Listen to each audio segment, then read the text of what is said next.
Asta. He'll have to go in the baggage car, won't he? Well, why should he have any special privileges? He'll ride with us in the day coach and like it. But those are the rules, aren't they? Well, we'll camouflage him under your coat. Out of sight, out of mind. It's a cinch. 2 to Sycamore Springs, please.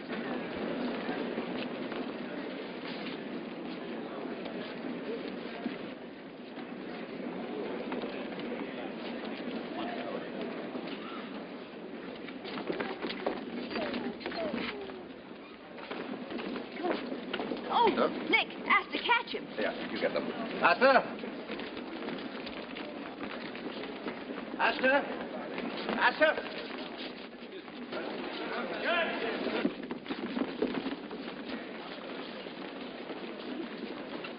Asta? All right, come on.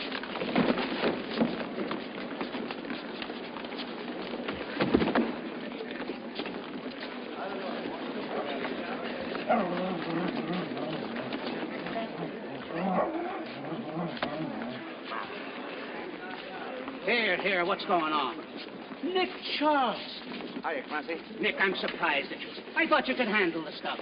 I tripped. I was chasing my dog. Oh, sure. Clancy, I've had nothing but a swig of cider all day. Nicky, are you hurt? I think he hurt his head, Mrs. Charles. He's been saying something about not drinking nothing but cider. And it's true. He's going down to visit his folks, and they don't like drinking. Now, let's get down to the train and get comfortable. Camouflage, you know. Oh, yeah. Thanks, Clancy.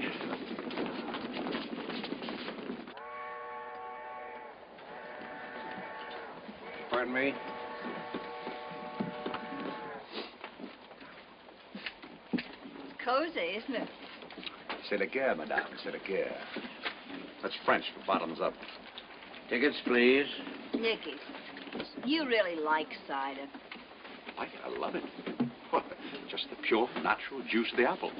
What could be better, for instance? A dry martini, for instance. That horrible stuff almost took the lining off my stomach. Why do you care? It didn't show. Good Why, how awkward. What's the matter? Nicky! Blockbuster. Oh. Oop, this. Oh, well. Oh. Oopsie daisy. Tickets, please. You know, Mammy, I don't think you're taking this reform movement of mine very seriously.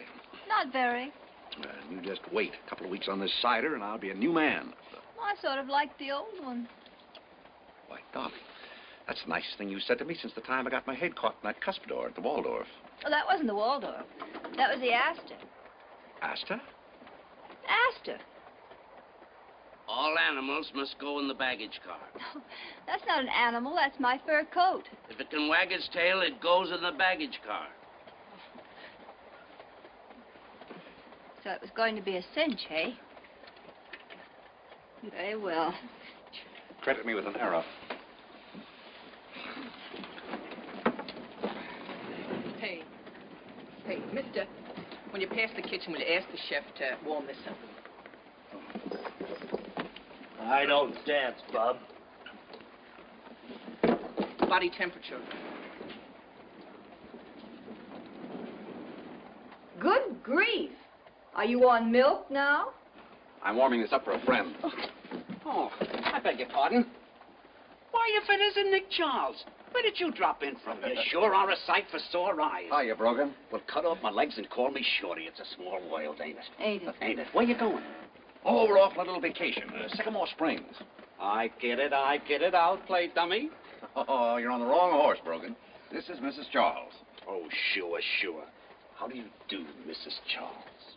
Now, what are you doing these days? Traveling in postcards. Pardon? Postcards, seasonal greetings. Say, I cover Sycamore Springs. I'll look you up on the way back. That will be nice. Well, so long. So long. Nick, I'm gonna do it. Oh, swell. Stick close to me in Sycamore Springs. Right. How's my postcard chatter? All right, but look, don't those greeting cards have some poems or mottos? I think so. Yeah, memorize a few. You mean like roses are red, violets are blue, a happy day's what I'm wishing you? Yes, that's it, roughly. I get it. Willawanna, Desdemona, Minnetonka, Nippewanna. How far is that baggage car anyway? Oh, I imagine it's somewhere between Pocahontas and Sitting Bull. Well, any suggestions? Make like an eel, Mama. More people. Oh, I'm sorry. Oh, my cigar. And it was my last one, too. Excuse me. Would you please let me pass? Why should I? Oh! Well, how would you like to be married to that type?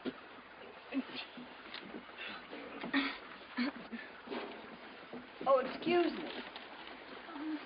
Word. I'm so sorry. Why don't you look where you're going? Darling, are you sure you're rubbing these people the right way? Uh-oh. The blockbuster. Oh, Terrible. what's the matter? It was him. My butt.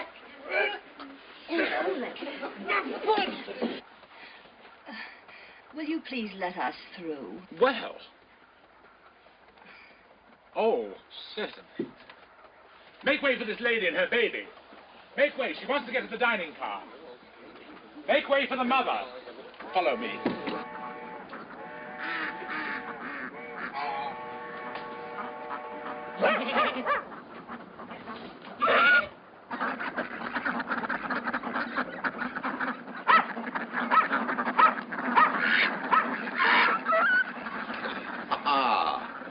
Bad strategy, Asta. You forgot to protect your rear flank. Nicky, Hmm? I still don't understand what gave you this sudden desire to go back to Sycamore Springs after all these years. Well, it'll make a nice vacation, won't it? A chance to see Mother and Dad. I'll bet they're anxious to see you.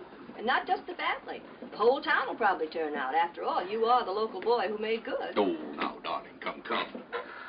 Oh, don't be so modest, Nicky. Want to feel good to get a pat on the back from your old man? Pat on the back. What would I do with it? Ah, don't kid me. If your father ever gave you a pat on the back, you'd pop your vest buttons all over the parlor rug. You just don't know my vest buttons. Look. Darling, see it? The old windmill. It's still there. You know, when I was a little punk, that was my secret hideaway. Good heavens. What secrets were you hiding in those days? Ooh, corn silk, detective stories. Look, right there was the little old schoolhouse. Ha ha. You know, once on Halloween, I burned it down slightly. That must have handed your father a big laugh. Yes, he just roared. All the way to the woodshed with me. Nicky, you never got along, you and your father, did you?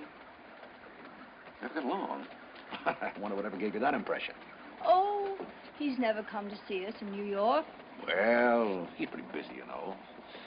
Of course, there is one other little thing. He thinks I play too hard. Indeed. And drink too hard. Wonder whatever gave him that impression. Sycamore Springs, this is you, folks. Well, we're very much obliged to you. Buy yourself a little smoke. Thanks, Puss. Compliments to the pup. Spits? No, just growls.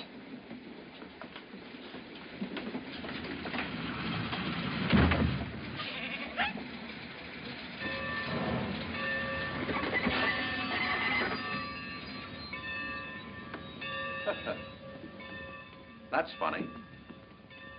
Wonder if they got my letter. Of course they did. There's your reception committee. Oh, it's Crazy Mary. She's a town character. Hello, Mary. Remember me? Yeah, Nick Charles. Yes, that's right. Darling, this is Mary, Hello, Mary. my wife. Poor woman. Where's the baby? I heard you had a baby. Baby. Oh. Baby. What's he gonna do now? I don't know. Desdemona! That's crazy, Nick. He was always like that.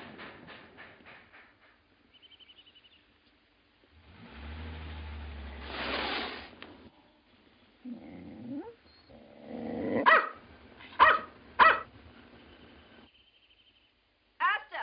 No! Let's surprise them. How sweet.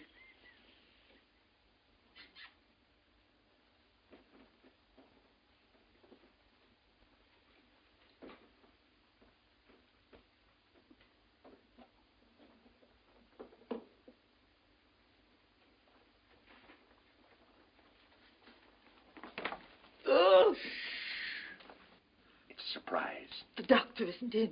No. But you can go to Dr. Clayworth. He's just down the street. Is Mrs. Charles in? She's in the kitchen.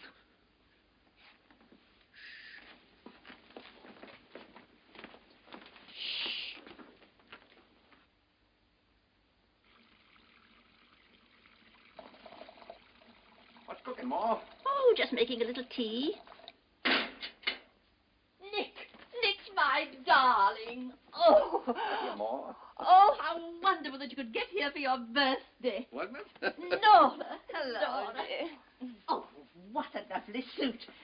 Why didn't you tell me you were coming? Didn't Dad get my letter? Why, no, he didn't say anything to me about it. Wait a moment. That's what he must have meant when he said there would be 2 extra for dinner. Oh, your father. Where's Junior? Oh, we didn't want to take him out of school. He's going to kindergarten now and loves it. Oh, he must be simply huge by now. Hello, Asta. Oh, I'm so excited. Come along, I'll get you 2 settled. You know something? I believe the plan is going through. For the hospital? Yes, isn't it wonderful? You know, Nora, they're going to build a hospital for the doctor with a laboratory for his research work. It's something he's dreamed of all his life. Why, good heavens, Hilda, what are you doing there? Take the bags upstairs. Are you all right? Why, of course I'm all right. This is my son, the famous detective. Oh, what is the matter with you, Hilda?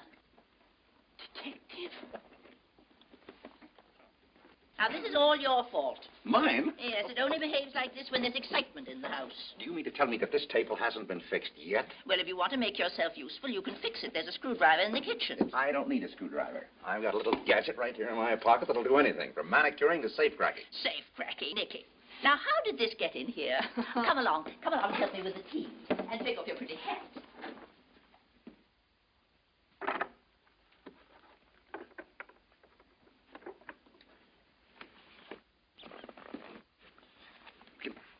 Oh.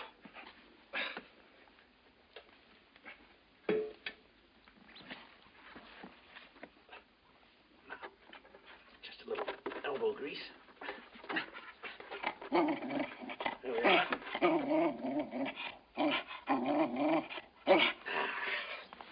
Now, that's the last time that'll ever come down.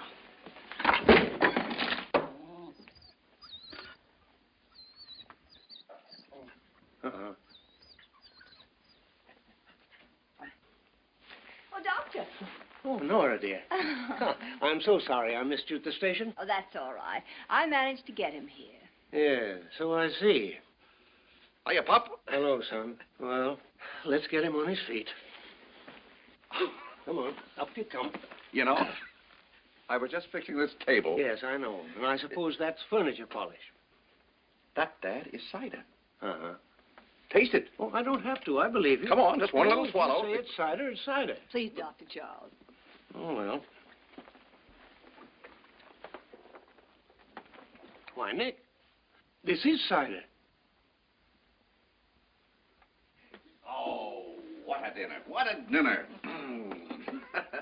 Oh, Ma, I'm glad to see that you still have that same old magic touch with the skillet. It was delicious, Mother. Oh, just sort of thrown together. Sure, just thrown together. She's been over that stove for hours. Oh, now don't pay any attention to him, Nick.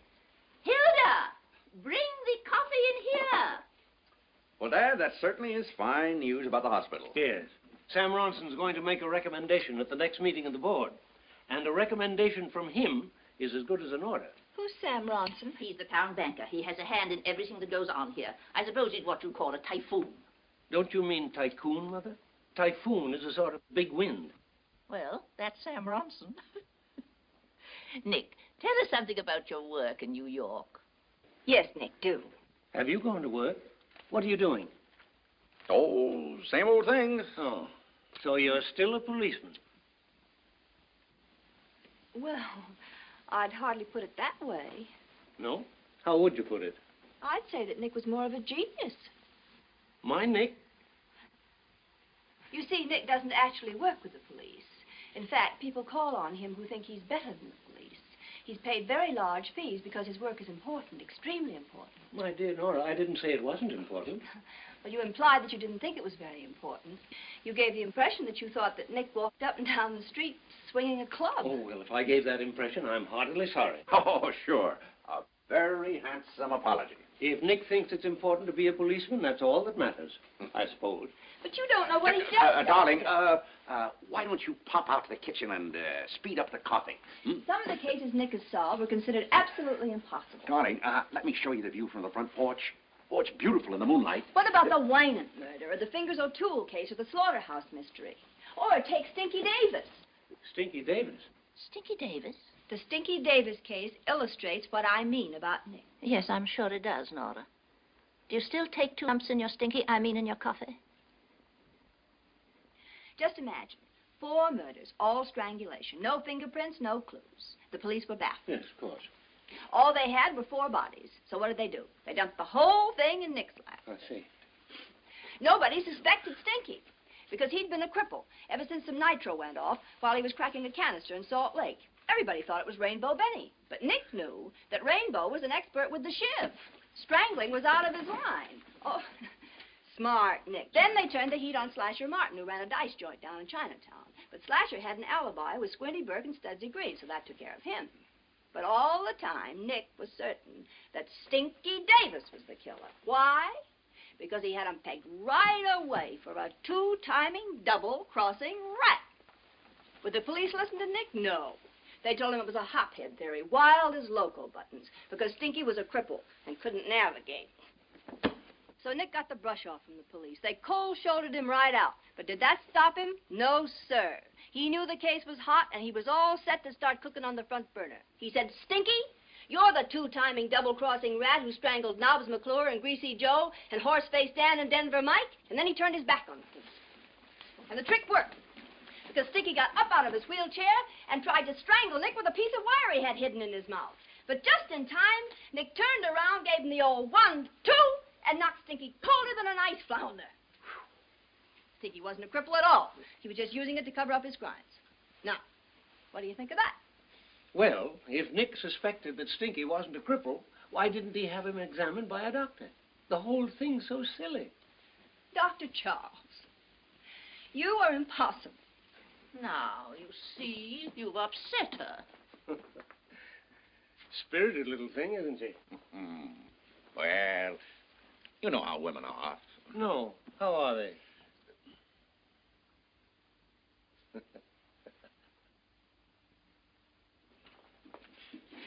Mother, come here.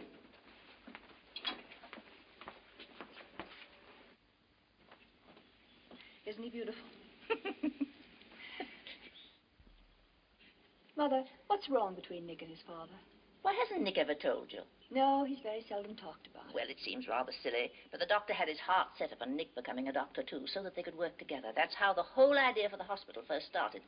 But Nick had a mind of his own. And became a policeman. Yes, that's about it. I wish he could do something to impress his father while he's here. I don't suppose there's any crime in Sycamore Springs. Gracious, no. The only excitement we ever had was a runaway horse last Christmas. There's nothing in the world Nick wants more than a pat on the back from his father. If he got that, I think he'd pop a vest button. Did he admit that? No. You know Nicky. We were married 3 years before he told me he loved me. Well, all I can say is if you're looking for crime in Sycamore Springs, you'll have to commit it yourself. I wonder. Nicky always says that there's a skeleton in nearly every closet, and if you rattle it hard enough, something always happens. But would Nick like it if you went around rattling people's skeletons? Oh, he'd be furious. But if some crime did break, it would be a wonderful chance for him to show his father what a great detective he is.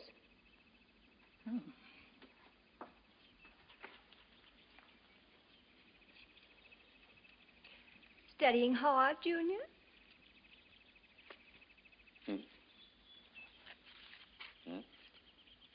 Oh, hi. Guess I must have dropped off. Would you like to lie here? No, no. Stay where you are. I don't want to disturb you while you're working on your lessons. I'll put up one of these chairs. Can't I help you? No. You've made enough effort. I was just thinking about a little gal by the name of Alice Brody. We used to come out here on hot summer nights and play on her banjo. Oh? The boys used to write their names on it. She married a brewer from Milwaukee. What did he play, the bull fiddle? No, she was very fond of beer. You sure I can't help you with that? No. No, you might get all sweaty and die.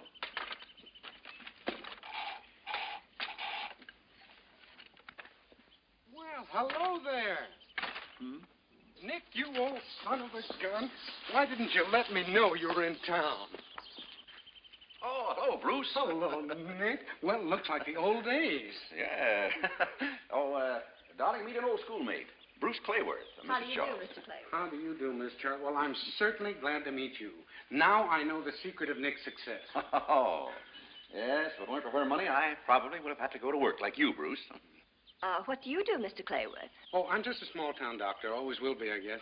Nick had the right idea. Get out where the money is, and it'll come to you. That's what he always said. Did I say that? Well, he was always the smart one anyway, Miss Charles. What are you doing now, Nick? You hearing a case? No. We're just visiting the folks. Well, now, let's see something of you while you're in town, huh? Well, I gotta run along. I'm gonna have a baby. Drink plenty of milk. Oh, not me. Down at the hospital. He was always a clown, Mrs. Charles. He used to put us in stitches. Goodbye. Goodbye. Goodbye. How would you like to put me in stitches, Papa?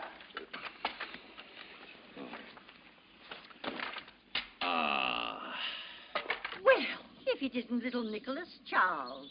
Huh? Oh, home week. Oh, it's Mrs. Peavy, isn't it? Well, hello. You've grown. Yeah? In all directions. You remember my young nephew, Willoughby? Oh, yes, of course. How are you? How do you do? He seems to have grown, too. And I suppose this is Mrs. Charles. Yes, I'm Mrs. Charles. Oh, I'm so sorry. This is my old school teacher, Miss Peavy, and Willoughby Peavy. How do you do? How do you do? Willoughby is working out of the plant now. Mm-hmm.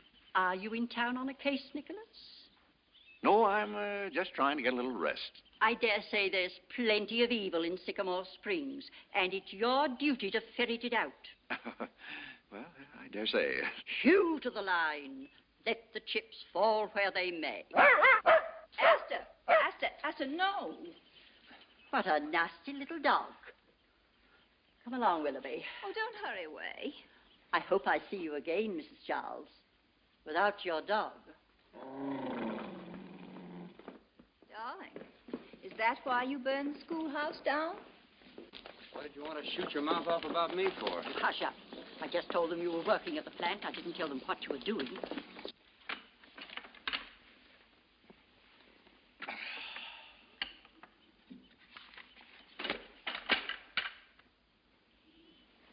Having trouble with that?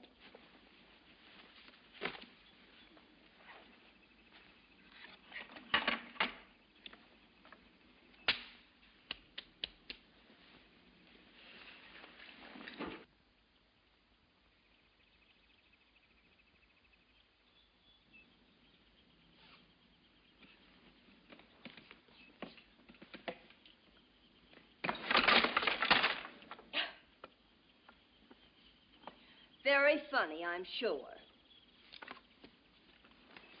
Oh!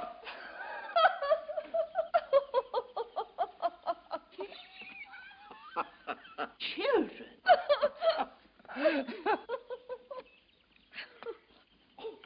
Oh, Mother. I saw all those people stopping, Nicky. You're getting to be quite a public character. Yes, I feel like a public something. It's funny. They all assume he's working on a case.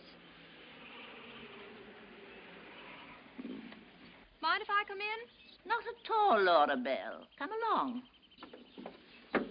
Don't be long. No. Who's this? It's Laura Bell Ronson. She's the daughter of that typhoon I was telling you about. Oh. You're Mrs. Charles, aren't you? Yes. Oh, I knew it. I knew it when I saw you from the car. I felt it here, inside. Laura Bell goes to dramatic school. Oh, I see. And this is your famous husband. Yes. He looks all right when you get him dressed up. You're here on a mystery. A deep, deep mystery in Sycamore Springs. I feel it. Here, inside. Well, I'm sorry to disagree with your insides, Miss, Just call me Laura Bell. But I'm really just here for a little rest. You must pardon Nick Lauderdale. He's been working very hard in the city and he's tired. Oh, yes, I know how these geniuses are. All nerves. But I realize you can't talk about it, even if he is here on a case. No. We mustn't talk about it. In fact, we don't have to. Everything is so frightfully hush-hush these days. But I know. And I think it's wonderful. Gracious, who's making all that racket? Oh, that's Tom Clayworth. I promised to drive him to the train. He's leaving for Boston. Oh, has he got his discharge from the army yet? Yes, but ever since he came back from the South Seas, he's been as nervous as a cat. Poor boy. And so jealous. Why, he won't even let another man talk to me. I haven't said anything. I must take my leave now. But we're going to see a lot of each other, I'm sure. I feel it here. Inside.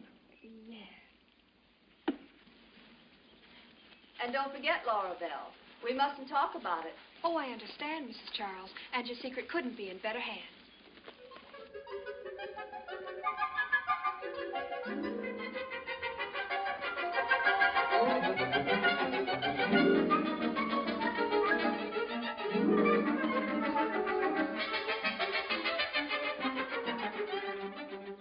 But it's all over town, Mrs. Charles, that Mr. Charles is here on a case. If you could only give me a little statement. I never discuss Mr. Charles's activities. He happens to be out now.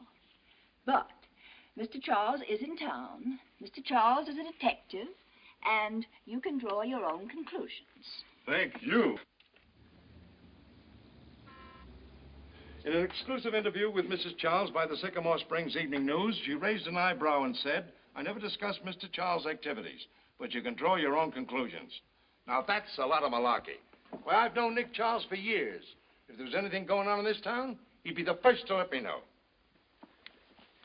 Look at that. Nick Charles is in town. The paper says he's here on some investigation. That means he's after us. We got to get that painting and get out of here. But the painting hasn't come in yet. I was at Crump's this morning. I can't understand that. Are you sure you asked Crump for the painting of the windmill? Of course I'm sure. Well, then why Now, did they... Edgar, calm down. We'll get it. Well, I don't like that flatfoot snooping around town.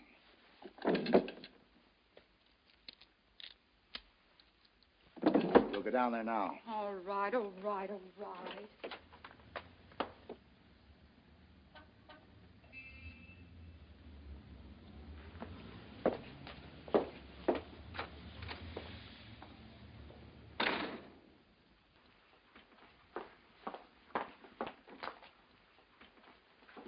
Mister, Oh, how do you do? how much is this? This? Oh, you don't want this? Oh, gracious me, no. But I do want it. No, I can't sell that. That's by one of our local boys. It just came in. I have a standing offer for all of his work. Some crazy woman thinks he's a genius.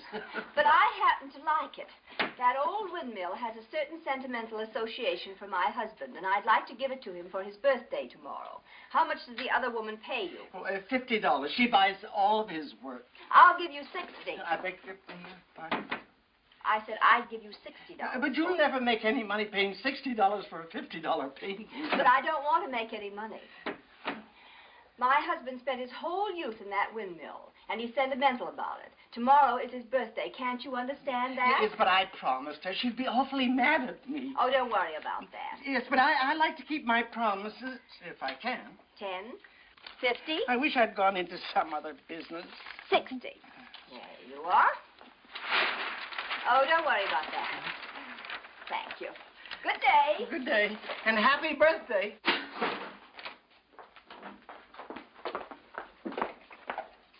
Has it come in yet? Yes. Has what come in yet? The painting. Paint? Oh, I have a lot of paintings. There's the Barefoot Boy, the Stag at Dawn, and Waiting for the Robert E. Lee. All of them bad. No. Don't you remember me? I'm the woman who collects Burtons. You were expecting another one in today. Oh, that. Well, I just sold that. Sold it? To whom? That woman who was just in here with a birthday. Oh, you old fool. I knew she'd be mad at me. There goes your painting. Well, somebody's going to pay plenty for that picture before we're through. And it isn't going to be me.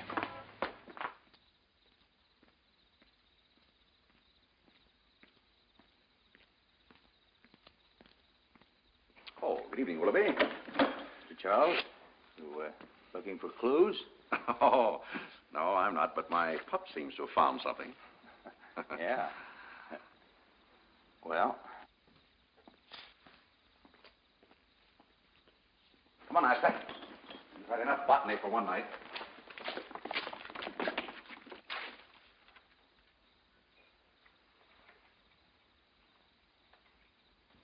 I never discuss Mr. Charles's activities. You can draw your own conclusions. Oh,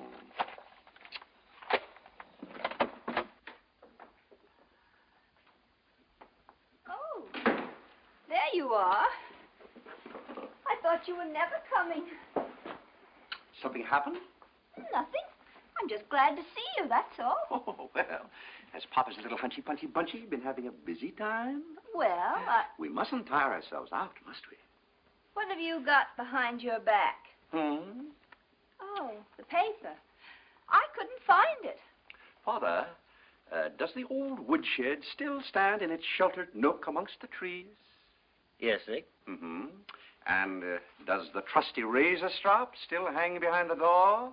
Oh, no. I use an electric razor now. Oh. Well, necessity is the mother of invention. Now you were going to get it. You were going to get it where Nellie wore the beads. Oh, no, Nick, not here in front of your parents. But you can draw your own conclusions. This'll teach you the power of the press. A fine son you brought us. A wife beater. A brave boy.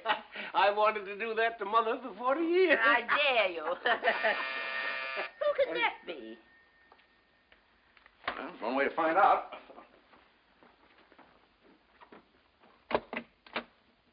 Are you Mr. Nick Charles? Ted? I wonder if I could talk to you for a few minutes. You see, there's something I've got to get off my mind.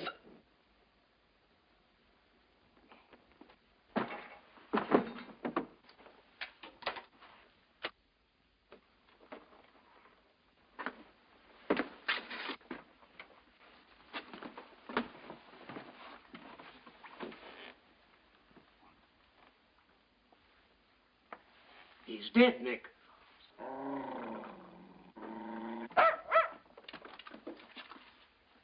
Don't move him, Dad. No. Is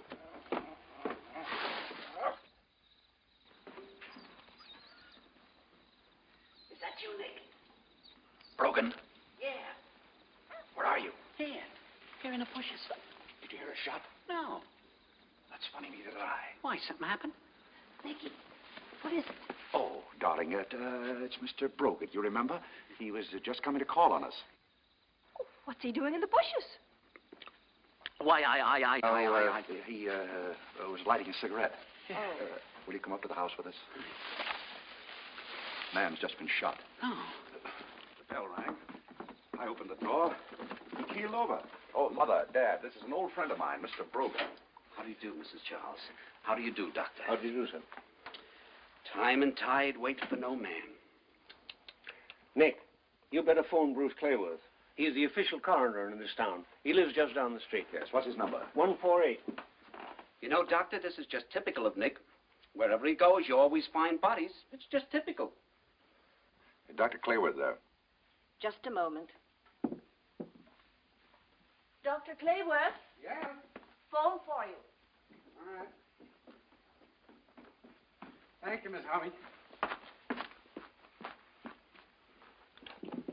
Hello? Hello, Bruce. This is Nick Charles.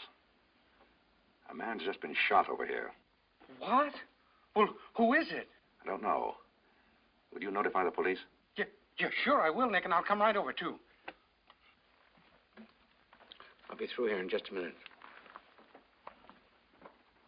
Now, Nick, I don't want to seem too personal. But if you're going to tell me you don't know anything about this thing, all I can say is baloney. Man, it happened just as I said. The bell rang, I went to the door, the boy started to say something, and was shot. Did you ever see him before? No. His name's Peter Burton. Yes, I know. I know that, Dr. Charles. Well, I was just telling you, he lives at Tom's Auto Court. I know that, too. Just because you've gotten used to me, Dr. Charles, doesn't mean I haven't got any brain. I can handle more than traffic problems, you know. Well, then handle it and let's get it over with.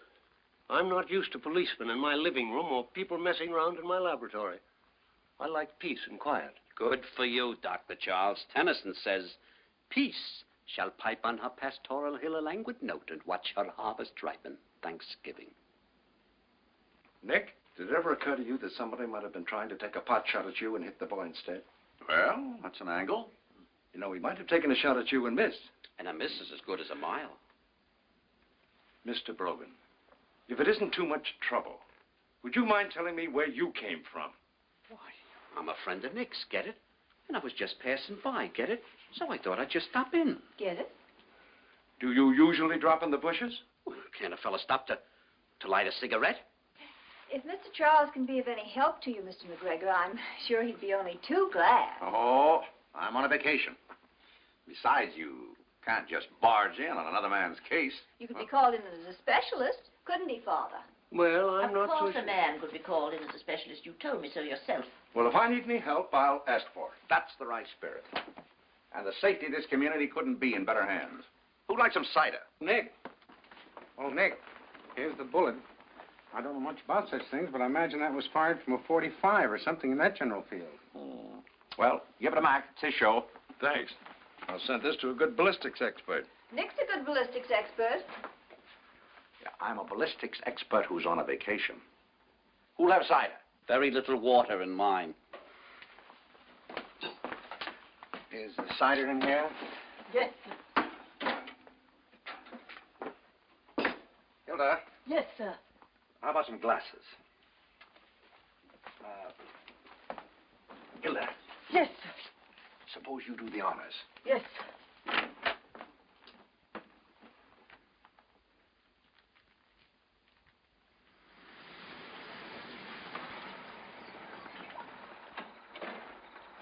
Thank you, sir. Yes, sir.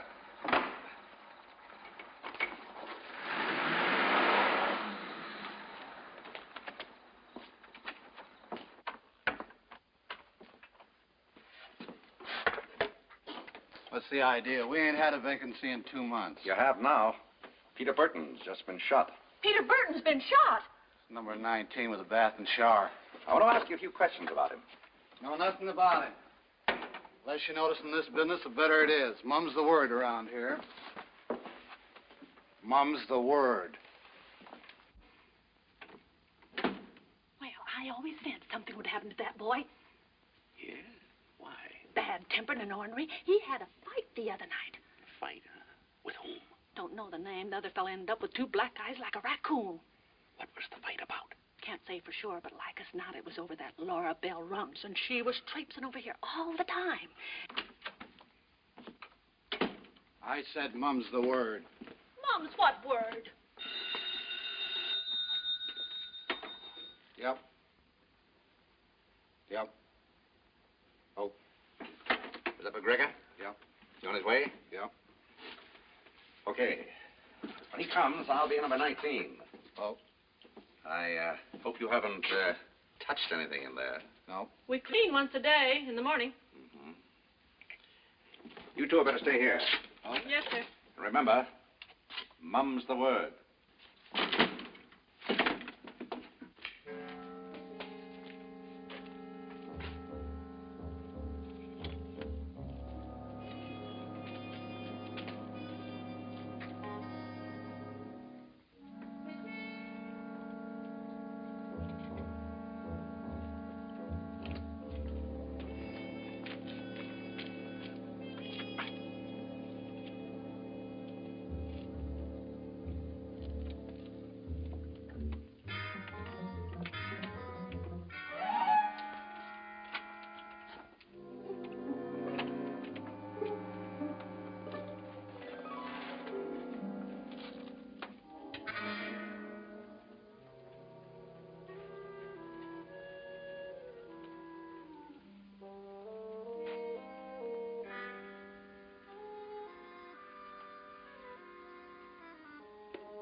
Boston Children's Home.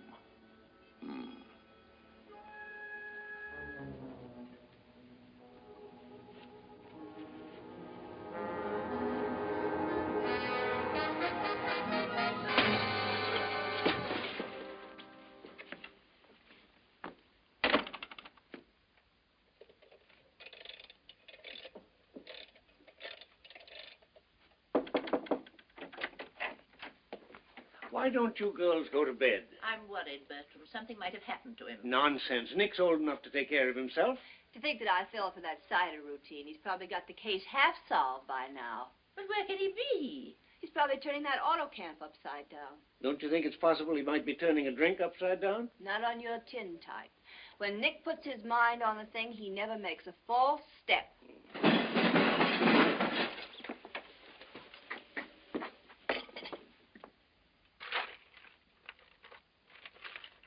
That's my boy.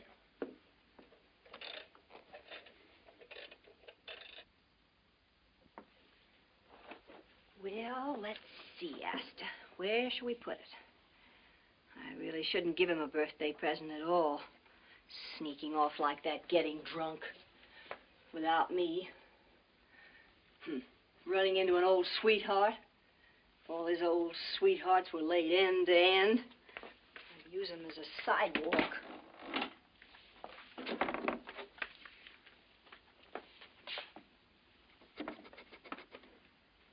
But he's a pretty good guy. He keeps us in dog biscuits. Hope he likes it. Ah, Nora, darling, what a lovely surprise. Darling, what time is it? It's almost 11 o'clock. Woo! Oh, boy, I'm late. I've got a date. Deep in the heart of Texas. Shoes a tie, then I must fly. Deep in the heart of Texas.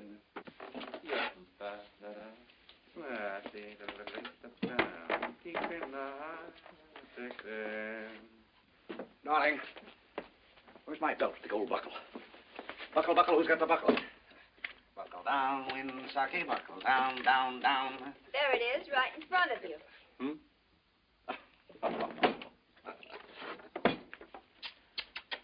Deep in the heart of Texas. Some detective. Deep in the heart of Texas. Oh, don't sell my tomatoes. I got a steak with a potato. Deep in the heart of Texas. Goodbye, Mama.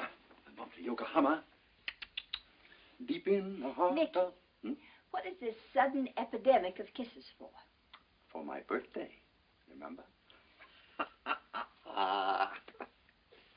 Deep in the heart of... Uh-oh. You know what that is? Remember that old mill I pointed out to you from the baggage car? Well, that's it. Ooh, what a pain in the neck that turned out to be. Full of snakes, skunks, poison ivy, and a truant officer. Ooh, gives me the shudders just to look at it.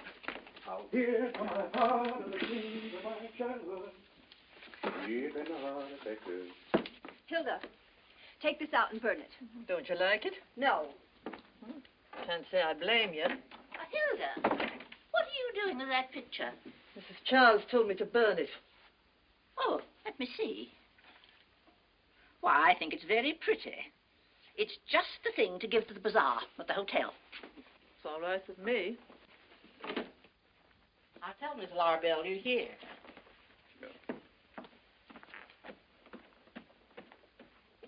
Miss Larbell! Miss Larbell!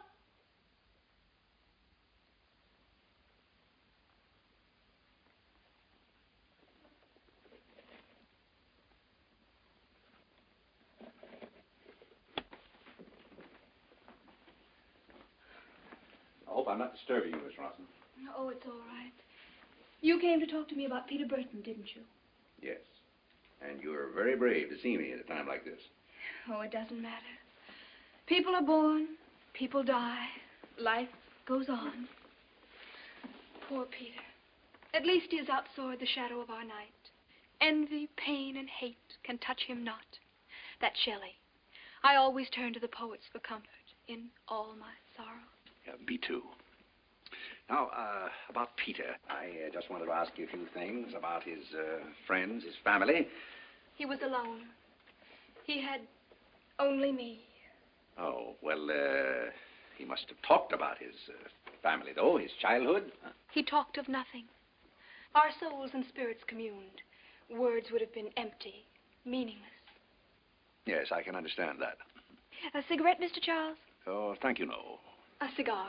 Oh, I've rather lost interest in cigars. Oh, Father has some very good ones. A special brand he keeps all for himself. Oh, special brand. Yes, won't you try one? Cubana Perfecto.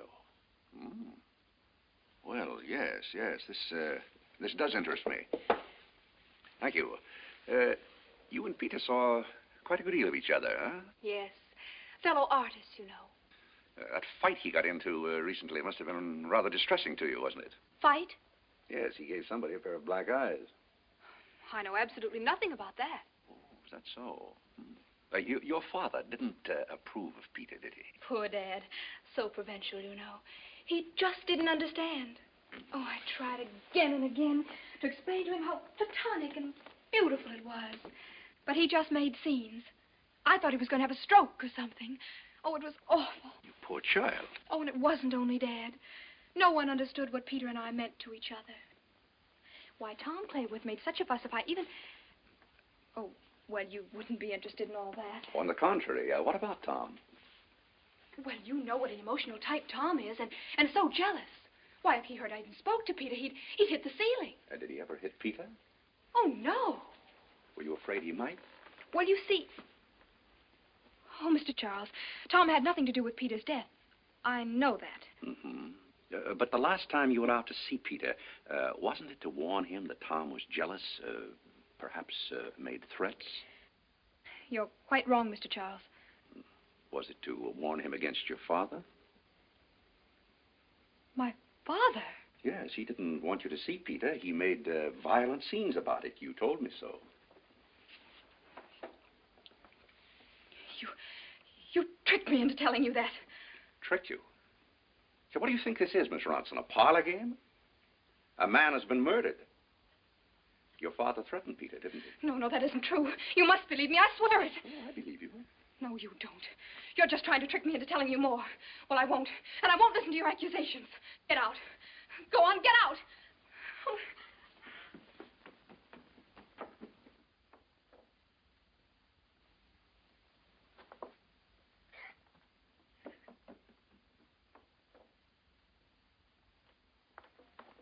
I'm sorry if I upset her, Mr. Ronson. What do you want here? I wanted to talk to Laura Bell about Peter Burton. What about Peter Burton? Well, for one thing, he's dead. And you think my daughter killed him? Well, no, but I wanted to ask her a few things about him, who his friends were, and who his enemies were. Why did you object to him seeing your daughter, Mr. Ronson? Who says I objected? Your daughter. I'm not responsible for what Laura Bell says. She is a girl with a very vivid imagination. Why should I object to him? That's what I would like to know. Now, look here, Charles. I'm just as interested in seeing justice done as you are, but I think you ought to be careful. I know that you don't want to hurt innocent people. You don't want to damage good reputations needlessly. That might be harmful to the whole community. Your own family. Your own father might have ambitions and plans that could be ruined. You mean my father's ambition for a hospital might be blocked? Just think that over, Charles. Yes. I will think it over, Mr. Ronson. I will indeed. And I'll also think over what you were doing in Peter Burton's cabin the day he was killed. Good day. Well, hiya, Mac. Right on the job, I see. Say, that was a dirty trick, changing those numbers. I didn't find out I was in the wrong cabin till this morning. That was just a Halloween in me. Well, this isn't Halloween. Say, I thought you were on a vacation. Oh, I just thought I'd help a bit. Well, you didn't happen to run into anything, did you? Are you keeping an eye on Crazy Mary? Why Crazy Mary? Well, as I remember, she used to go on the warpath at times, didn't she? Say, how does anybody ever get into her shack to talk with her? Nobody ever does, except Doc Cleworth. Last time I was out there, I got conked in the head with a coffee pot. No. Say, talking of the devil. Hello, Nick. Hiya, Bruce. Hello, Mac. How Hello, are you? Doc. Say, I was just telling Nick you're about the only one could get him in to talk to Crazy Mary. Oh, sure, anytime, Nick. Thanks. How did the autopsy come out? Well, we found that bullet entered the boy's back through the large rhomboid on the left and was stopped by a sternocostal joint on the right. That tells us a lot, doesn't it? Yeah. Does it? Well, Mac, keep pitching. Bad ones. Always gave me his bad pictures to sell, never his good ones. Just higgledy-piggledy, that's what he was. Yes. You know, artists are all like that. They keep their good pictures and sell their bad ones. It seems a good artist is just naturally higgledy-piggledy. Maybe that's why he's a good artist. Or maybe it's reversed. How much did you usually get for his paintings? Whose paintings? Well, the boy we're talking about, Higgly-Piggly. Oh, yes, that one. $50 a picture. Could you have gotten more for his better ones? Oh, gracious me, yes. Twice as much. 3 times. I guess the boy was loaded, huh? He was what? If he had no economic problems. Oh, yes. Or else maybe he was just, you know. Higgly-Piggly, oh, yes, I'm sure he must have been. Well, thank you very much. Goodbye now. I beg your pardon? I said goodbye now. Goodbye now? There's no sense to that. Obviously, it's now. I mean, you wouldn't say goodbye tomorrow or goodbye 2 hours ago. You've got hold of something there, brother. I've got hold of something. I haven't got hold of anything. And I'm not your brother. If he's here on official business, why doesn't he let somebody know about it? Why the mystery? Besides, we have a perfectly good police department of our own. Well, what do you want me to do? I just want to give you a word of advice. I have reason to believe that Mr. Ronson is not at all pleased with his interfering in people's lives. It's upsetting the town. It might be better if you asked him to leave. Leave? But he's my son. He's just a meddling fool, that's what he is. Did Ronson say that? No, that's my opinion. Have you talked with Ronson about this? No, but I have reason to believe... What you believe doesn't interest me. I think I'll be leaving. I think you're making a great mistake, Doctor. You've been working on that hospital project of yours for years. I know you're hard set on it, and it's practically a reality now. It would be a shame if at the last minute it fell through. Tatum, I think you're a stinker. I think Tatum is a two-timing, double-crossing rat. No, Mother. We mustn't spoil Nick's birthday. Now, you must smile. Now, smile. No. Nice, pretty smile. That's right.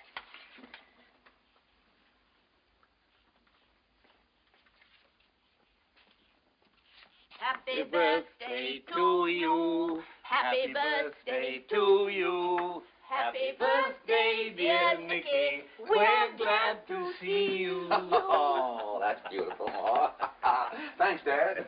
Oh, that's lovely, Mother. 1, 2, 3, 4... Don't be a cat.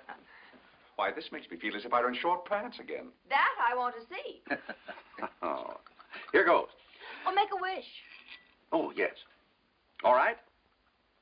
Here's luck to Dad's hospital. You shouldn't tell your wish. It may not come true. Well, this one will. Hang on to your hats.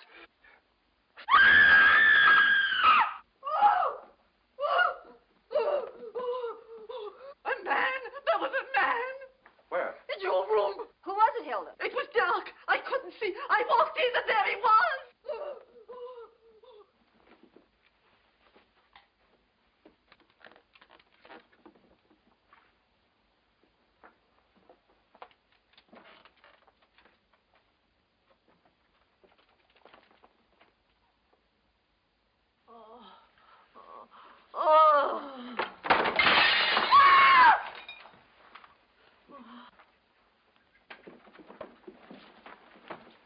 What happened?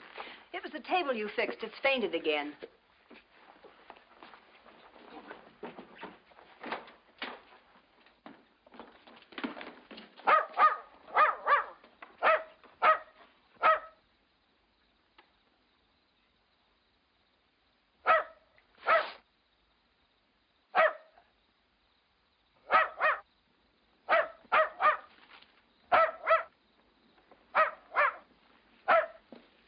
out of there.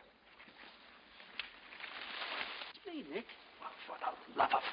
Did you see anyone? No, I just stepped into the bushes for a minute. Why, Brogan. Why? What's up? Somebody's been casing my room. Oh, gee, I must have missed him. You certainly did. I'm sorry, Nick. But I got the dope from Boston. You were right about the kid. I got it all written out here. Nick!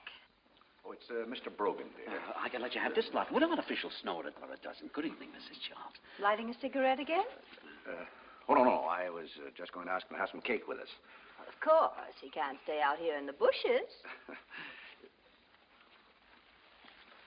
Well, there's tricks to every trade, as the saying goes. I had 3,000 maternity cards announcing the birth of a baby girl.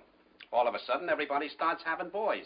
Here I am, stuck with a lot of cards. Well, it was practically impossible to sell boys' cards for girls' cards, especially when the picture was of a stork wearing a high hat with a diaper in his mouth. The diaper was what we call a breakaway, get it? Nicky, how long have you known Brogan? Darling, did I tell you how pretty you looked for my birthday dinner? No, you didn't. Nicky, has Brogan got a police record? Well, I meant to tell you. Honey, your hair is tinged with the russet shades of a beautiful autumn. Look, you're holding something back about Brogan. He's a definite criminal type. I can tell by the shape of his head. Well, yes, there was a little something about an old lady who was found in a trunk once. Uh-huh. And your ears are like the twin petals of a budding rose. Later, darling. Now, look, I've got this all figured out. Brogan was in the bushes the night the murder was committed. Check. He was in the bushes again tonight when our room was ransacked. Double check. Nicky, he's our man. And something's got to be done.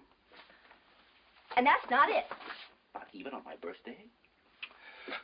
Oh, well. Oh, don't you see? He'll get away if you don't get busy. I'm on my vacation. Oh, Nicky, you're driving me crazy. This case is serious. And all you do is fuddle around and guzzle cider. I'll switch to prune juice. All right. If you're going to neglect your duty, I'm not. Brogan is mixed up in this, and I'm going to find out how and why. Mr. Brogan, have you any greeting cards for a man going to bed? No, but, Well, you better start working on them, because that's where I'm going. Well, I guess I better mosey along, too. Oh, must you go, Mr. Brogan? There's still some cake left. Oh, thank you, Mrs. Charles. But you know the old saying, man's eyes are often bigger than his belly. Ha-ha! Good night. Good night. What a nice man. I didn't mean to talk business at your party, Nick. But you know there's many a slip twixt the cup and the lip. Nora knows who committed the murder. Yeah? Who? You. Me? Boy, that is interesting. Look, I think she's going to trail, you see. So, give her a little exercise. Take her for a nice long walk. I've got something I want to do. I get it. Nicky, I think I'll go for a little walk. Want me to go with you? No, I'm just going to the drugstore.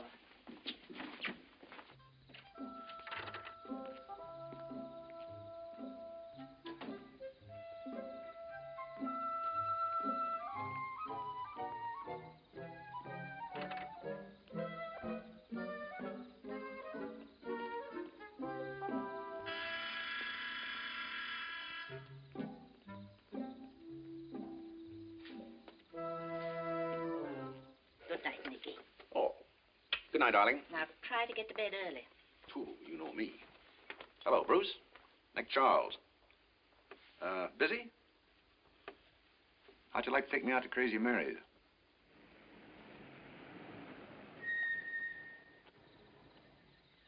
Nick, remember when we used to come up here fishing? Boy, you sure caught the big ones. It's all on the flick of the wrist. I guess I never did flick right. Oh, say, you better stay in the car till I call her. You'll have to get conked on the head. Well, Mary. Mary. It's me, Dr. Clayworth. Oh, hello, Mary. I just wanted to talk to you for a minute, huh?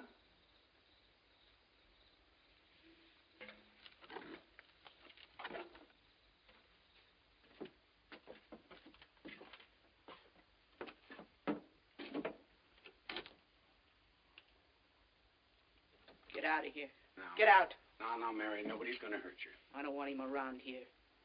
Why didn't you tell me he was with you?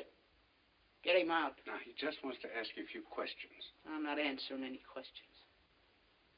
You leave me alone, do you hear? You leave me alone. I don't want to answer any questions. Now get out. I want to talk to you about Eleanor Morgan. Eleanor Morgan? I have a lot of information, Mary, from Boston. You know about Eleanor Morgan? Yes. Nobody knows about Eleanor Morgan. I do, Mary.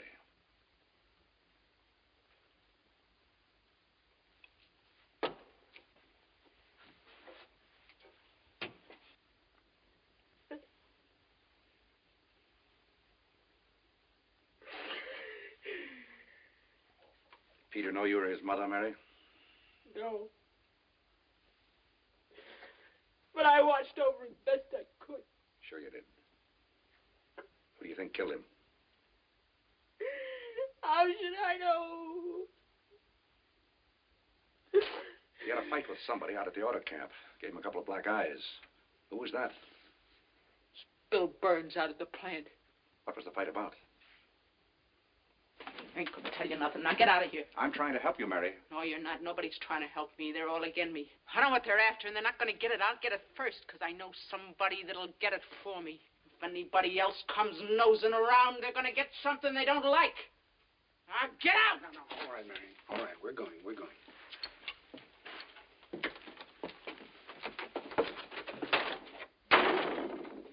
Holy smoke, Peter Burton's mother? Well, where does the Eleanor Morgan come in? That's the name she used at the hospital in Boston where he was born. And later, when she turned him over to the children's home, she used Burton.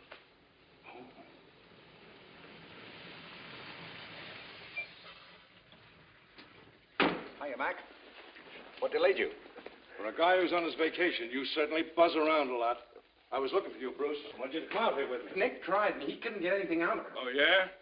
Well, I'll get something out of it. He got something out of it. Yeah. Okay. Here, whoa.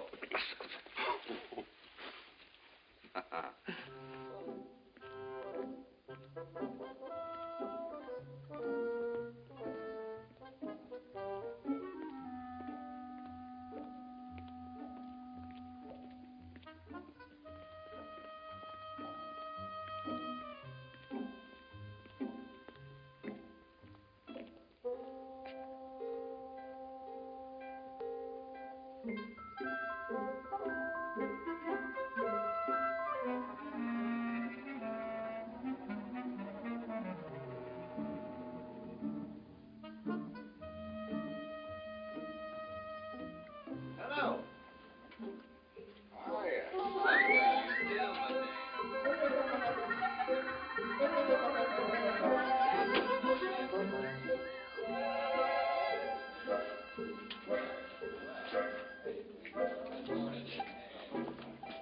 Hi, cutie. Hi, babe. Oh, sister. Gentlemen, Say, ain't you with that new burlesque show down at the Grand? there's my uncle. I've got to go now. Goodbye, cutie. Goodbye.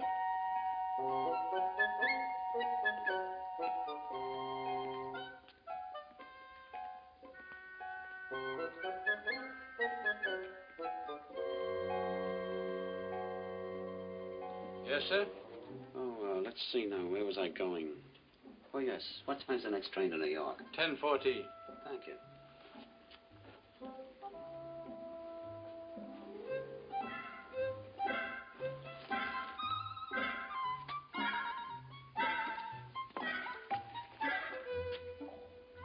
That man who was just here, he was asking about a train, wasn't he?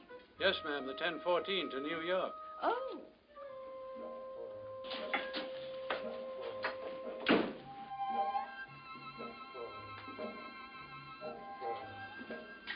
Give me a cup of coffee and 2 aspirins. Hello, Mr. McGregor. I'm so glad you're here. Always glad to see a member of the Charles family. There's a man here. I want you to arrest him. What for? Does it have to be for something? Oh, no. You just pick out anybody at all, and I put him in jail for life. But this man's going to leave town. Look, Mrs. Charles, I had a little business with your husband a while ago, and I got a big headache out of it. I can't arrest anybody for you unless they do something to get arrested. Get that? They gotta do something. I think you're being very technical, Mr. McGregor. Make that 4 aspirin.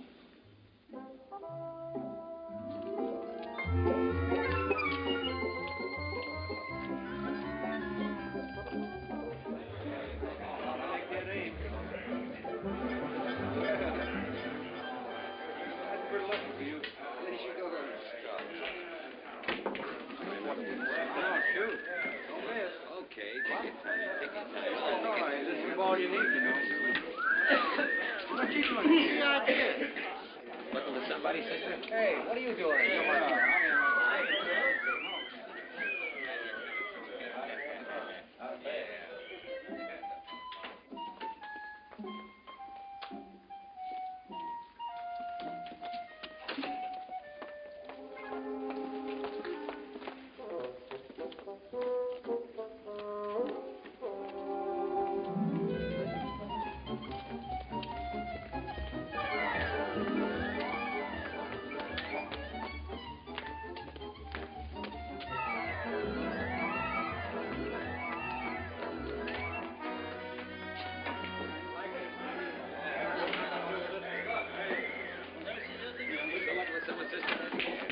Say, what have you got against me? Oh, I'm so sorry.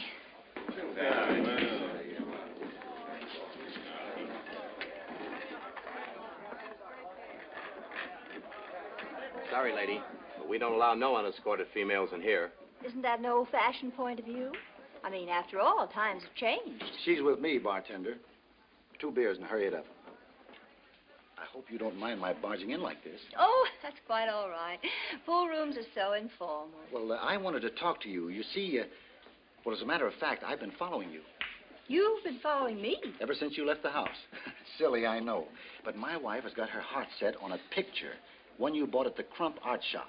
And I'd like to buy that painting from you. Painting? Oh, the windmill. Yes. Personally, I don't like it. But my wife is keen about it, so I'm prepared to pay you a good price. It's a good price. Say $500? $500? Well, I only paid $60 for it. You can't make any money paying $500 for a $60 painting. Well, money doesn't matter when it comes to making the little woman happy. Oh, that's a fine quality in a husband, Mr. Drake, Edgar Drake. Then it's a deal? Well... Fine. Can I get the painting now? Well, not now. I'll get it for you later. I'll bring it to you. Well, I'd like to get it as soon as possible. I'm stopping at the Sycamore Springs Hotel. If you'd care to... The Sycamore Springs Hotel. That's where they're holding the charity bazaar. That's right. I have to leave town tonight, and I'd like to get the painting before I go. You beast! This man insulted me. Break it up in there. Hold it, you guys. Break it up in there.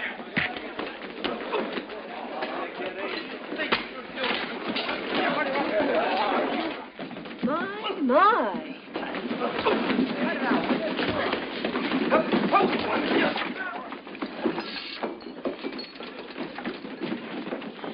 Give me the police department, please. There's no use denying it. You did have a fight with Peter Burton. Yeah. Looks to me as if you got more than your share. All I'm asking is, what was the fight about? Well, Mr. Charles, it seems to me that's nobody's business but Burton's and mine. Now that he's dead, it's only mine. Why didn't you like him? Well, I like people that are straightforward and honest. I want to be able to peg them. If I can't peg them, I don't like them. I see. Well, if that's all you're going to ask me, I think I'll be going along. The fact that the boy's dead doesn't seem to have made very much impression on you. Why should it? Death hasn't endowed him with any new virtues, has it? Well, that's a little brutal, but honest. Do you know of anyone who might have had cause to kill him? The way he was cutting throats at the plant, it might have been a number of people. What about you? Mr. Charles, when you've got anything on me, you can serve your papers. But until that time, I figure my time is my own.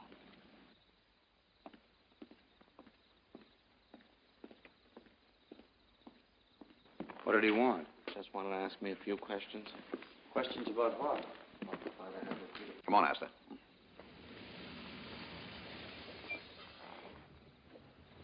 Nicky, come on. Come on. Huh? Don't stand there stargazing. We've got to hurry. Hurry, where to? We're going to a dance. To- He offered me $500 for it. $500 for a dance? And it was right there under your nose all the time, too. Under my nose? Nicky, we've got to hurry. I had him thrown in jail, but he might get out, and then he'd get the painting. Jail? Painting? Sycamore Springs Hotel. I think as long as I had one man arrested, I might as well have him locked up, too. Did you do all this on cider?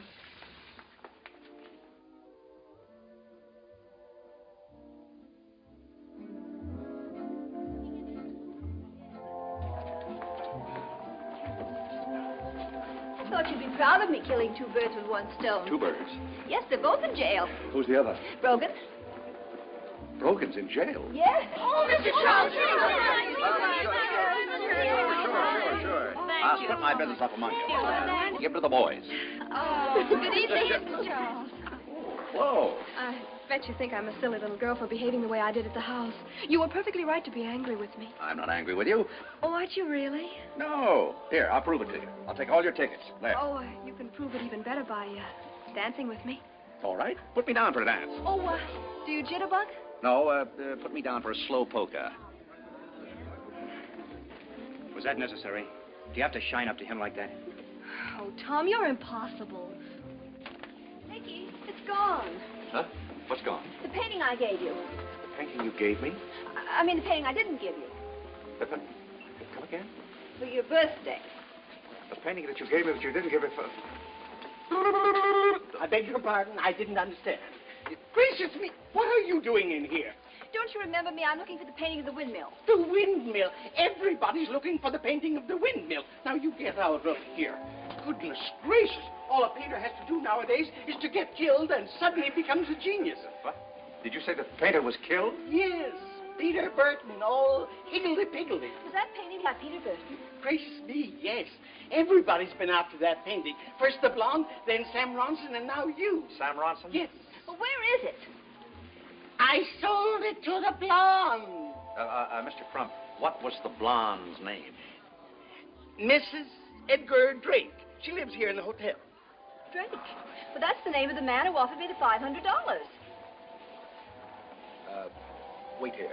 Where are you going? I want to do a little business with the blonde. Do you think she'll give it to you? Well, I can try, darling. Anything for art. I'll be right back. No, I think I'll go along chaperone. Well, oh, hello, sailor. Why aren't you dancing? I haven't got any dance tickets. No dance tickets? Well, of course you have. There you are. And here's your partner. Gee, thanks. Nicky! Nicky!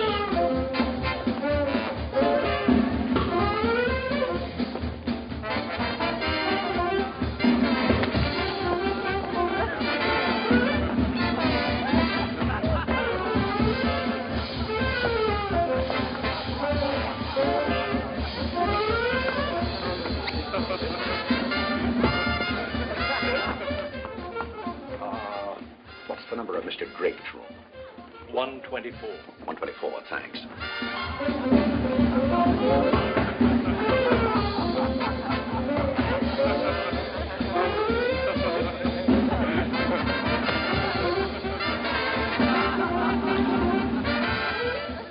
Good evening, Mr. Joe. Evening, Willoughby. Hello. I see you've decided to stay in town. I never had any intention of leaving. By the way, Tatum. Yeah? When the hospital's built, you must come in and have my father treat your nose. There's nothing wrong with my nose. There will be.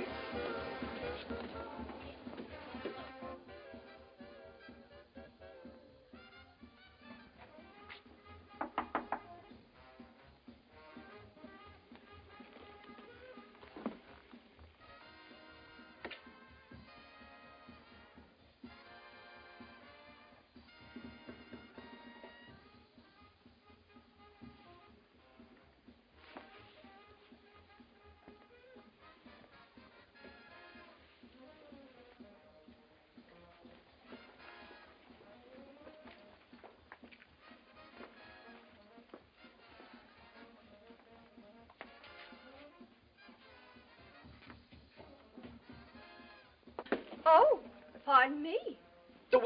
Come in, dear. It's Mrs. Drake. How do you do, Mrs. Drake? Well, you certainly got right down to business. I found her on the floor. She was out cold. Somebody had conked her before I got here. What about the painting? It's gone. We're going after it. I'm glad to have met you, Mrs. Drake. Clerk. Yes, sir? You better have someone go to 124. What's wrong? Mrs. Drake is indisposed. All right. Now, let me think. Let's see. Peter Burton painted it. Everybody wanted it. Drake offered 500. Mrs. Drake got it. She got conked. Let's see now. Who else wanted it? Crazy Mary said she knew somebody who would get it for her. That might be it. There's Ronson. Ronson said he wanted it, too. Yes. There's the doc. Well, as soon as I check Bruce, this... excuse me, are you busy? Well, we're going to have it Say, then. how'd you like to take me for another little ride? Well, I'd like to, but... Oh, that's fine. Come on, let's go. Where are we going? Crazy Mary's. That's where we belong. Come on, Esther.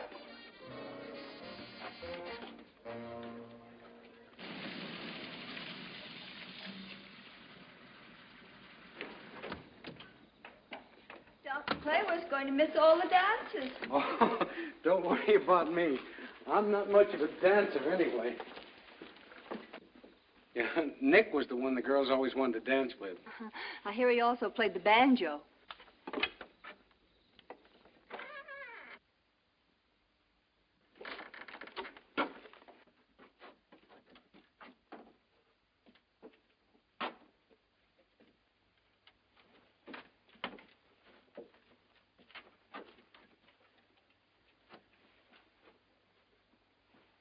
Dead. Nicky, look.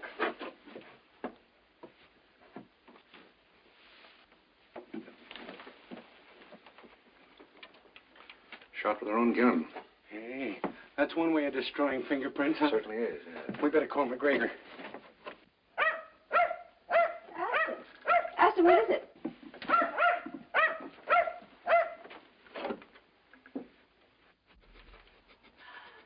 That's it. Your birthday present. Astor, you'll get an extra bone for this.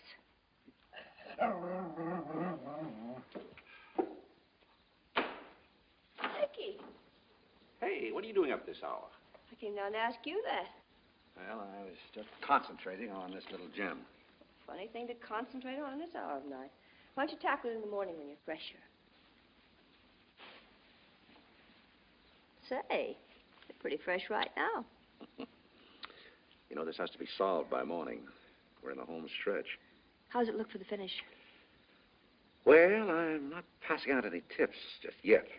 Secret. Worried? Say, you are worried, aren't you? Oh, I've handled trickier shows than this. But your old man wasn't in the audience watching you. That's it, isn't it? A part of it, anyway.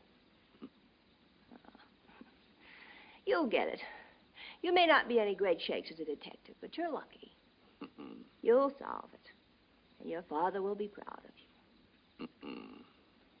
He'd better be. Unless he wants to hear that Stinky Davis story again. Oh, no. Not that, dear. Not that. I'll be waiting for you, darling. Good luck. I'll need it, sister. And don't call me sister. Sit down. Make yourself comfortable.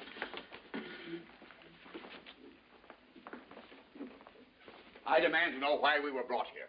Nick Charles' orders. I demand to see Nick Charles. Where is he? Search me.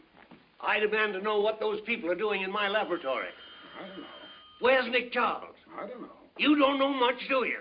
No. But I don't have to. Mrs. Green's little boy's just swallowed 50 cents. I'll get it, Hilda. Hello, sister. Nick Charles here. Who wants him? Yeah, who wants him? Is your name sister? Where's Nick Charles? He's a friend of ours. What do you want?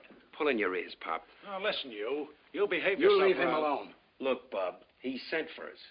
What's your names? My name's Studs Lonigan. His is Finnegan. Mickey to you. Yeah. Well, why didn't you say so? Go on in there and sit down.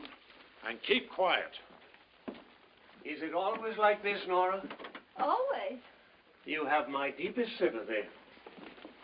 Mrs. Charles, where is your husband? I don't know. Why don't you sit down and take it easy, Mr. Ross? I'll just make some cocoa to quiet their nerves. Cocoa? What a break.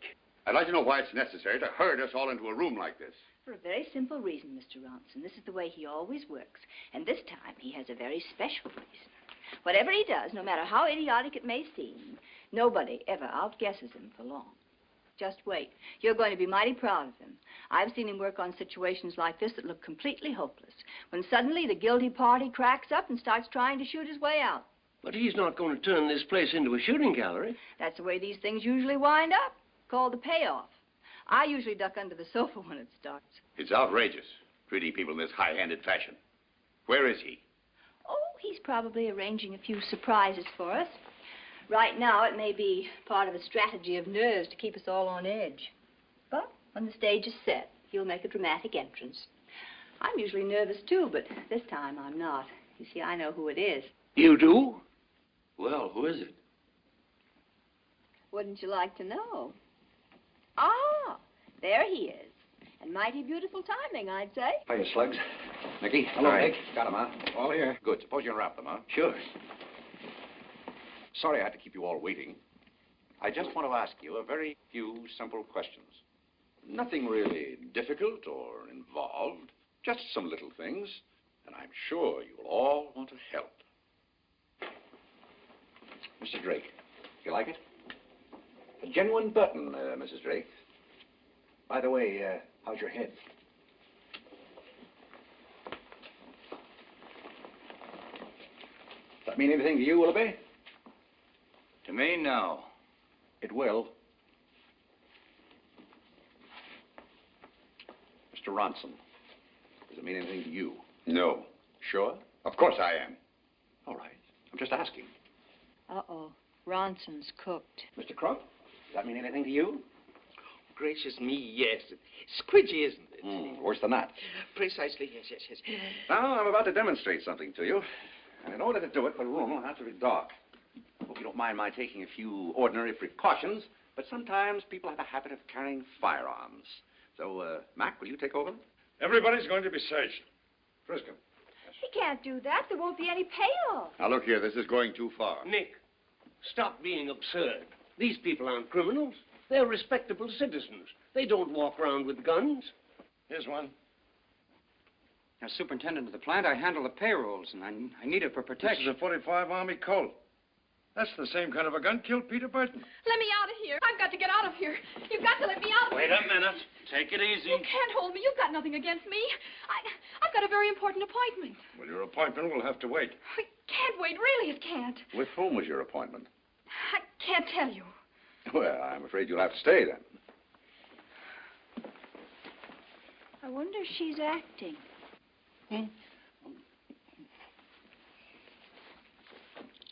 Where'd you get this? I bought that at an auction. It's just an antique. You can't fire it. Just an antique, huh?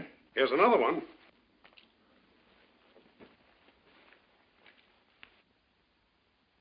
Well, quite an arsenal for a peaceful community. Well, what's your story? Why, I need it working around the bank. Well, we're not around the bank now, Mr. Tatum, so I'm sure you can spare it for a few minutes. Charles, if you can't vindicate these actions, I'll see that you go to jail. I'll keep that in mind, Mr. Ronson. Now, Dad, I'm going to use your fluoroscope for a moment. All right. Slugs, will you close those curtains, please? And, Mickey, you might keep an eye on the Drake family. Now, if you all gather around the fluoroscope here, I'll proceed to the demonstration. Mr. Ronson, just move in here close, will you? Yes, and you too, Willoughby, and Bill Burns. All right, now if someone will just close those curtains. All set? Anybody know what that is? Golly, I got a bargain. 2 pictures. And I don't mean the windmill or this little dog down here in the corner. Look closely. Willoughby, don't you recognize that? Good heavens. Holy smokes. All right, open the curtains. Well, Willoughby? Well, it's part of the plans for the propeller. That's right. A foreign power would pay a lot of money for that. Well, they couldn't be stolen. Why not? This was. Well, we protected ourselves against it. The plans are divided into 5 different parts. Nobody is allowed to see or to work on more than one part. That's so. Oh, Slugs. Yeah? Let's have those other 4 paintings. Here they are, Nick. And tell them where you got them. Why, where you told me. In Anthony Kroner's art gallery in New York. Anthony Kroner, known to his intimates as Tony. Make a note of that, Mr. Drake. Oh, Mr. Crump. You recognize these? Oh, gracious me. Yes, well, those are the pictures I sold to her. Thank you.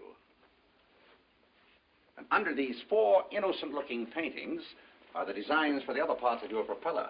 Surprised? Yes, I am. Bill, will you tell me now why you fought with Peter Burton? Well, he tried to push me out of my job. Always making trouble. What kind of trouble? Angling for somebody else's job. He was always doing that. He should have been fired. Why wasn't he? That's what I'd like to know. He must have had a drag somewhere. Willoughby would just switch him from one department to another. See what I mean? The finger's on him now. But my money's on Brogan. Oh, I'm sorry to be late, Nick. I was up at Miss Stanton's. You know, that baby's about due. Oh, well, I'm glad you came, Bruce. I'm going to need you. Shall we search him for weapons, too? Sure. Everybody's doing it. Well, I surrendered. Oh, here's something. Is that loaded? Well, just with blanks. Bruce, we're trying to get all the facts about Peter Burton. How he lived and how he died. By the way, when I phoned you right after Burton was shot, where were you in your house? Well, let's see. Oh, sure, I remember. I was working on my stamp collection all that evening in my study. No one disturbed you during the evening? No. Oh, I had one patient. But you didn't hear the shot? No, I didn't. No. All right, Willoughby. Maybe you'd like to explain to us now about Burton. Well, the boy just didn't seem to get along with people. Well, you could have discharged him, couldn't you? Yes, but he seemed such a nice, honest chap. Ah. Well, he was a very good workman. Why don't you tell the truth, Willoughby? You were told to take care of him. You had orders. Orders from whom? From someone higher up. Someone on the board of directors. Mr. Ronson. I gave no orders. The boy was recommended to me, and I asked Willoughby to look after him, that's all. Come on, Willoughby, you better speak up. I refused to be held responsible for this. I wanted to let him go. Mr. Ronson wouldn't let me. That's a lie. Oh, is it, Mr. Ronson? I think we both know better than that. Bruce, what time was it when we got out to Crazy Mary's last night? You mean the last time? Yes. About midnight. And about how long did you say she'd been dead? Oh, about half an hour. Certainly not more than an hour. Ah. How does that check with you, Mr. Ronson? With me? What do I know about it? Well, you ought to know. You were in her shack last night. I in her shack? Certainly. After you bopped Mrs. Drake on the head. Sit down, Goldilocks. You bopped her on the head, grabbed this painting, and took it out to Crazy Mary. I never heard anything so absurd. Look here, Nick. You're making some rather serious accusations. Sam Ronson wouldn't do a thing like that. Dad, I know this is going to sound a little fantastic, but I'm going to tell you a little fairy tale. Once upon a time in this town, about 20-odd years ago, a local playboy ran off to Boston with a young housemaid to get married. Unfortunately, the housemaid wasn't quite right in the head. Well, in Boston, the playboy got into a barroom brawl and was killed, leaving the housemaid in a very tough spot. Seems a baby was on the way. Now, the dead playboy had a big brother, but brother wanted no part of it. So the housemaid had to go to a county hospital in Boston to have her baby, and the records show that later she placed him in a children's home there under the name of Peter Burton. Shall I go on, Mr. Ronson? No. No, you win, Nick. Perhaps you'd rather tell us about it yourself. I tried to help her, but she was so irrational. The boy grew up in the orphanage. When he was of age, I sent for him and got him a job here in the plant. He didn't seem quite well balanced to me. The Crazy Mary kept hounding me. I didn't want any scandal for my daughter's sake. Well, everything went on all right until Crazy Mary discovered that her boy was mixed up in a racket to copy some propeller designs. She wanted to stop him, but she was helpless without revealing to him that she was his mother. However, when the boy up and got himself killed, there was something she could do. She could protect his good name. So she blackmailed Mr. Ronson into removing the evidence against her boy, this painting. He took it to her last night after he removed it from Mrs. Drake's room. Is that true, Mr. Ronson? Yes. But I didn't kill Crazy Mary. No, but you slugged me, you small-town thug. Yes. No, Mrs. Drake. Just keep on doing what you've been doing. I'll have the cocoa in a few minutes. Well, now we know the technique that was used to deliver these paintings. Burton copied the plans, painted over them, and placed the paintings for sale with Willie Crump. Mrs. Drake bought them, and through her husband, they were delivered at Tony Croner's in New York. Nice, safe arrangement. Very little danger, and lots of money in it for everybody. Thousands. What? Does that surprise you, Mrs. Drake? Tell him nothing, honey. You mean you haven't told your honey just how many thousands Croner gave you every time you delivered one of these paintings at his gallery? That's a lie. Well, I just don't think you should have been cheated, Mrs. Drake. After all, you took a big risk. And now you're involved in a murder. Oh, no, I didn't have anything to do with that. I only bought the paintings and turned them over to Edgar. And Shut that's up. all. You're blabbing just like he wants you to. I don't care. I'm not getting mixed up in any murder. You didn't tell me it was going to be anything. Oh. Someone's always hitting that poor Mrs. Drake.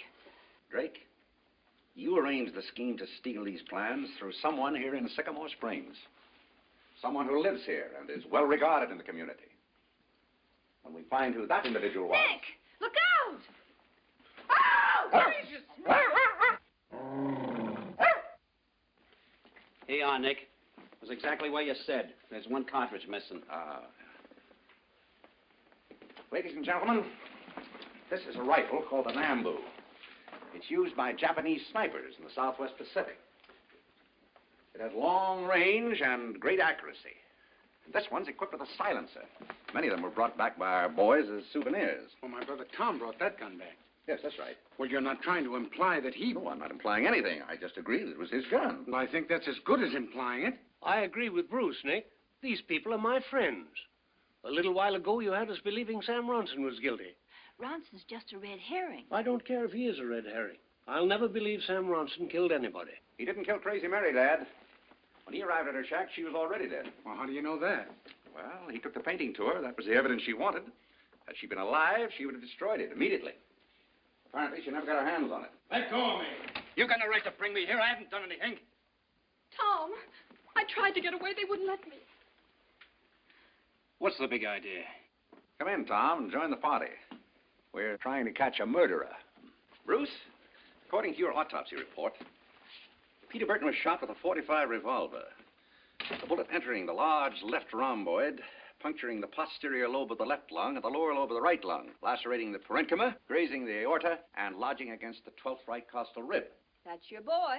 In other words, it entered about here, passed all the way through his body, and ended up down there. Is that right? That's right. Well, that's very strange.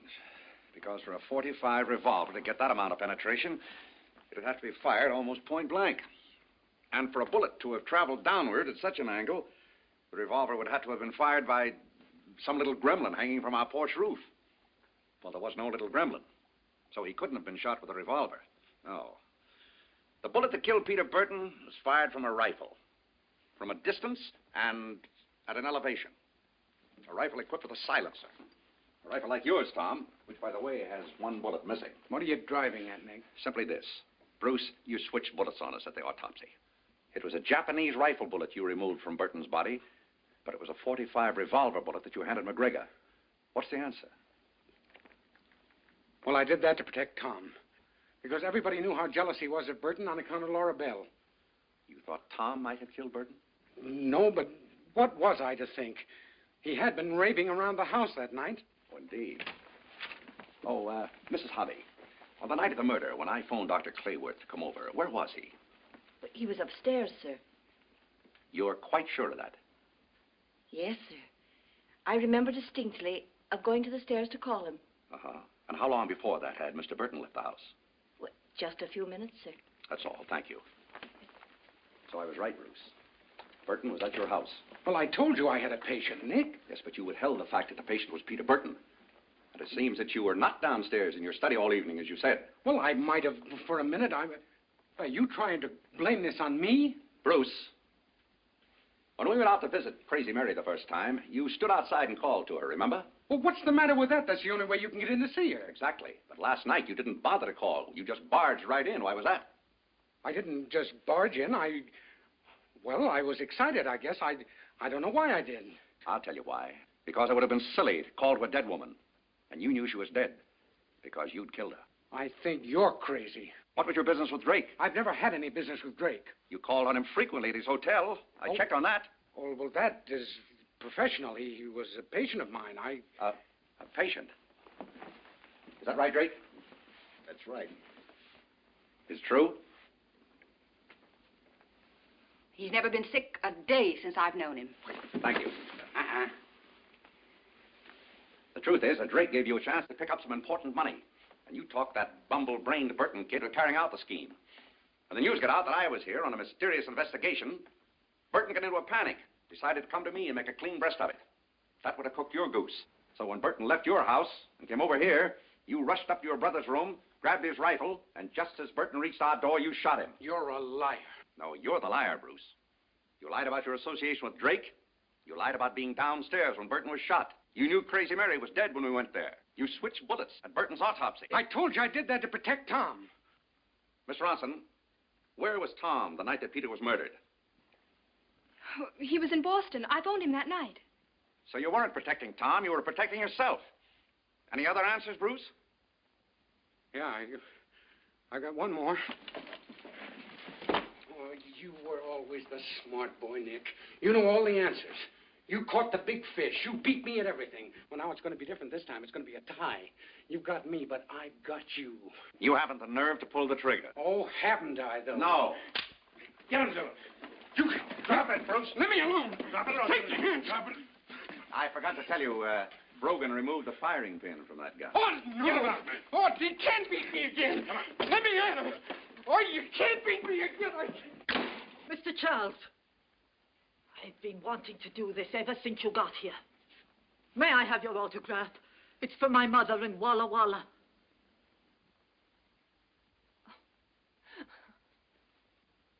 Gee, thanks.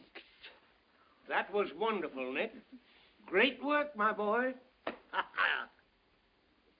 Well. Why, Nicky, I do believe you popped a button.